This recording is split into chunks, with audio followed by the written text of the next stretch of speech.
Au final, qui va les arrêter, les gars? Qui va arrêter ce virus parisien? Expulsion de Pacho. Résultat, Paris Saint-Germain à 10 contre 11 face au Bayern Munich. Très belle équipe du Bayern Munich qui circule assez bien le ballon, qui met de l'intensité. Expulsion de Hernandez, 9 contre 11. Vous imaginez l'écart qu'il y a? On dit que le Paris Saint-Germain va probablement se faire égaliser. Non, déjà qu'il menait 1-0 grâce à Désiré Doué, qui confirme de plus en plus c'est un joueur tout simplement extraordinaire. Il y a Ousmane Dembélé qui confirme par la suite qu'il est bel et bien de retour. Lorsqu'il est rentré, il a su bien jouer avec le tempo, temporiser lorsqu'il fallait temporiser, accélérer le jeu lorsqu'il fallait accélérer le jeu. Et au final, il a même été auteur d'un beau but, petit filet. Joao Neves qui a été tout simplement mais impérial. Pour moi, c'est l'un de mes hommes du match, si ce n'est l'homme du match. Parce que habituellement, je le chouchoute d'un point de vue offensif. Mais là, c'est vraiment défensivement. Même les duels de la tête, il était présent. Il fait 1m01. Malgré ça, il s'imposait face à des boucs qui faisaient 2 mètres de long. C'est extraordinaire. Et ce qu'il y a dans cette mentalité parisienne, c'est avant tout le mental.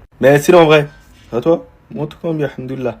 Regardez bien la célébration de Jota, les gars. Entrant en fin de seconde période, Ousmane Dembélé, qui malgré l'infériorité numérique vient mettre le Paris Saint-Germain en break contre le Bayern après un gros travail de Hakimi. Et c'est quoi ce niveau? C'est donc ça le niveau digne finale de Ligue des Champions? Tout en commençant par souhaiter bon rétablissement à Moussiala, qui s'est littéralement vu sa cheville retourner après un choc contre Donnarumma. En entendant des nouvelles du joueur, franchement, on est parti pour une bonne demi-saison de blessure. Lui qui était de retour à la base de blessure et titulaire pour la première fois. Pour vous en dire l'intensité de fou, William Pacho qui vient mettre ça sur Goretzka et qui par la même occasion prend carton rouge juste derrière en fin de seconde période. Lucas Hernandez qui à la fin du match vient aussi prendre carton rouge. Certes sévère, mais à aucun moment donné son coude devait se trouver là-bas. L'intensité dans ce match c'était juste n'importe quoi, c'était digne d'une finale comme je vous ai dit. N'empêche pas le fait que le niveau des deux équipes était juste monstrueux. Entre le seul but du match de Désiré Doué en dehors de la surface, porté par un Joao Neves mais tout simplement stratosphérique, récupération au milieu de terrain sur Harry Kane, et Harry Kane, quel match aujourd'hui, continuant littéralement sa projection, la remet ici à Hakimi,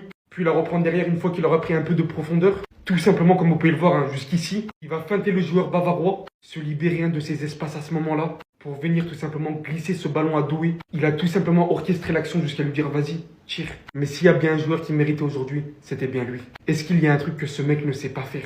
Devant cette action, j'étais tout simplement choqué. Harry Kane qui a le ballon, qui feinte son vis-à-vis, passe littéralement les deux joueurs qui se font littéralement face à face. Derrière, il est encore contre un joueur. Il donne toutes ses forces jusqu'à conserver le ballon. Il a tout simplement tout fait jusqu'à en venir à guider son équipe via des passes de son camp. Comme vous pouvez le voir, c'est juste dingue. Et carrément effectuer même des retours défensifs. On veut tous un mec comme ça dans notre équipe. Le niveau des deux équipes a tout simplement été fou. Mais le Paris Saint-Germain qui arrive quand même à gagner 2-0 malgré l'infériorité numérique. Et c'est tout simplement beaucoup trop fort. Le ballon d'or est devant vous. Mais est-ce qu'il est sûr? Aujourd'hui, je vous dirais non. Il était sûr avant cette Coupe du Monde des clubs. Aujourd'hui, je vous dirais plus autant. Aujourd'hui, cela est possible. Ce que vient de faire Hakimi est tout simplement irréel aux yeux du monde entier. Le plus important à retenir à ce moment précis, c'est le contexte. Le Paris Saint-Germain est en infériorité numérique. Après avoir écopé de 2 cartons rouges. Hakimi qui ne se fait pas prendre par un joueur, pas par 2 joueurs, pas par 3 joueurs, mais littéralement par 4 joueurs dans sa totalité. Qui arrive malgré tout à se défaire de cette situation, à pénétrer en pleine surface. Alors que les Bavarois sont sous la plus grosse intensité cherchant à égaliser avant la fin du match. Qui va venir normal trouver Dembélé pour lui offrir le but du break, le but de son retour, après sa longue blessure. Hormis le fait qu'il est probablement le meilleur à son poste actuellement dans le football, je commence même à me demander si de l'histoire, il va pas commencer à prendre une grosse ampleur dans le top 3, top 4. Le niveau affiché, la constance, la régularité sur le long terme, mais c'est tout simplement beaucoup trop fort. Physiquement, comment il tient à la course, à la vitesse, du 0 jusqu'à la 90e minute. Ce qu'il fait aujourd'hui techniquement, il faut attribuer du respect les gars, c'est un latéral. Aujourd'hui, ces mecs-là n'ont pas le crédit d'un attaquant qui marque je ne sais combien de buts. Mais je vous assure qu'ils méritent tout autant. Ils vont la gagner, c'est tout. Ils vont juste tout gagner. Qui va les empêcher de la prendre? À 9 contre 11. Même si les 2 rouges arrivent en fin de match, le Paris Saint-Germain sort le Bayern, qui pour moi était la finale avant l'heure, avec un but en infériorité numérique à 9 contre 11 pour exterminer le match. Un clean sheet face au Bayern, un hommage magnifique, Ousmane Dembélé qui après son but dédie sa célébration en hommage à Diogo Jota. Un match de fou en fait, ça a été dans tous les sens. On commence à voir la demi-finale qui se dessine. On la sent venir cette histoire, on le sent. Les retrouvailles Paris Saint-Germain, Kylian Mbappé. On le sent venir, gros comme une maison. Malheureusement, contre Dortmund ou contre le Real, il va falloir faire sans Pacho qui a pris un carton rouge et sans Lucas Hernandez. Mais personnellement, au vu de ce que je vois du Paris Saint-Germain depuis la Coupe du Monde des clubs, depuis toute cette saison, j'ai réellement énormément de mal à imaginer une seule équipe capable de les battre. Quand on voit l'intensité du pressing, pendant 90 minutes. Quand on voit à quel point ils réussissent à faire des clean sheets et à faire déjouer certaines des meilleures attaques d'Europe, certains des meilleurs collectifs d'Europe, je me dis juste que Luis Enrique, il est venu, il a vu, il a vaincu. C'était quoi cette fin de match de malade? Tout est parti en vrille. Pendant que le Paris Saint-Germain était en totale souffrance, l'entrée d'Ousmane Dembélé a tout changé. Déjà le gars, dès son entrée, il a failli marquer. Il a poussé Neuer à faire une grosse gaffe. Malheureusement, le ballon est passé juste à côté. Quelques minutes plus tard, sur une magnifique action du Paris Saint-Germain, on a Désiré Doué qui allume les cages. Encore décisif lorsqu'on a besoin de lui. Le gars, il est toujours présent dans les grands moments. Et à partir de là, tout est parti en fumée. Carton rouge pour Pacho sur cette action. À vrai dire, si j'étais à la place de l'arbitre, j'aurais fait la même chose. Et en parlant de l'arbitre, je pense que ce gars-là, on l'a payé aujourd'hui. C'est pas normal. Comment tu peux sortir carton rouge sur cette action? Je veux bien que Hernandez ait joué avec son coude, voilà, et touché le gars. À un moment donné, il y a des avertissements, il y a des cartons jaunes. Après ça, je m'attendais à ce que le Paris Saint-Germain se fasse égaliser, étant donné que le Bayern Munich avait mis le pied sur le ballon. Et ça, c'est mal connaître Ousmane Dembélé et ses coéquipiers. Ils sont restés là à subir les attaques du Bayern Leverkusen jusqu'à ce que Hakimi ait le déclic. Le gars, il a pris le ballon, il a mélangé les joueurs du Bayern Munich sur son côté. Il fait une passe décisive à Ousmane Dembélé dans la surface. Vous savez qu'il rate pas ça. Il l'a mis dedans. Et bien évidemment, il vient célébrer en l'hommage de Diogo Jota. Très beau geste d'ailleurs de sa part. Par contre, je tiens à dire quelque chose, les amis. Si le jour de la cérémonie du Ballon d'Or, je vois ça, je serais même pas choqué. Franchement, Hakimi cette saison, ce qu'il fait en tant que latéral, je pense qu'on est sur une saison historique. J'ai jamais vu un latéral faire ça. Bref, en tout cas là, Ousmane Dembélé fait encore un pas pour son Ballon d'Or. De toute façon, Nasser Al-Khelaifi a menacé hier. Si vous ne donnez pas le Ballon d'Or là, il va pas être content. Comme il a dit, il y aura des problèmes. Qui va les arrêter? Qui va arrêter le PSG la saison prochaine? Après 600 matchs cette saison, ils tapent encore le Bayern Munich 2-0. Et de quelle manière? Parce que oui, ok, ils ont été dominés par le Bayern en première période. Le Bayern, c'était trop chaud. D'ailleurs, Kingsley Coman, il a une fusée dans le fiac. C'est une dinguerie. Le coup dur de ce match, c'est sans doute la blessure de Moussiala, guetter sa cheville. On ne le reverra pas avant un an, je pense. Facile. Quand je vous dis que le PSG c'est fort, les gars, ils ont été réduits à 9 et à 9, ils arrivent à marquer un deuxième but au Bayern. Le Bayern, qui je le rappelle, avait un Manuel Neuer au top, en mode libéraux. Donnarumma, il a fait des arrêts stratosphériques, faut le dire aussi. Mais les gars, le Ballon d'Or, il s'en rapproche de plus en plus. Il a marqué. Ça fait extrêmement plaisir, surtout que juste avant son but, il tape sur la barre. Dans la même action, il tape sur la barre. Hakimi le héros. Non, dinguerie. Non, les gars, j'ai pas les mots. Entre lui, Hakimi, qui va prendre le Ballon d'Or?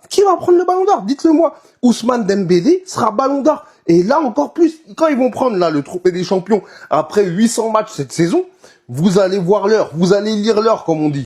Je soupçonne, il est dopé les gars. Ce n'est pas possible, il est beaucoup trop fort. Vous voyez, aujourd'hui, il y en a plein qui vont me dire Désiré Doué, c'est l'homme du match. Il a fait un match stratosphérique, Désiré Doué. Mais le meilleur joueur de cette partie-là, c'est Joao Neves. C'est incroyable le match qu'il nous a réalisé. Habituellement, vous le savez très bien, moi je le valorise sur son aspect offensif, ce qu'il peut apporter aux attaquants.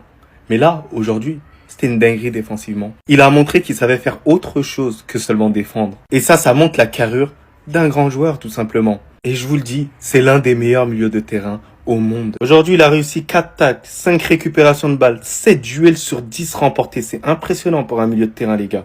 Et une passe décisive. Donc les gars, c'est véritablement le joueur de l'ombre. C'est véritablement des joueurs comme ça que le Paris Saint-Germain recherchait dans son effectif. Des joueurs qui apprécient le maillot, qui mouillent le maillot. Des joueurs qui aiment tout simplement Paname. On sent que lorsqu'il joue sans complexe. Il joue pour défendre tout simplement ses couleurs. C'est ça que j'ai apprécié énormément sur ce joueur-là. Il n'a pas forcément besoin d'avoir une taille stratosphérique pour s'imposer dans les duels de la tête. Il en a récupéré énormément dans ce match-là. Donc big up. Franchement, le mettre en lumière, ça fait énormément plaisir.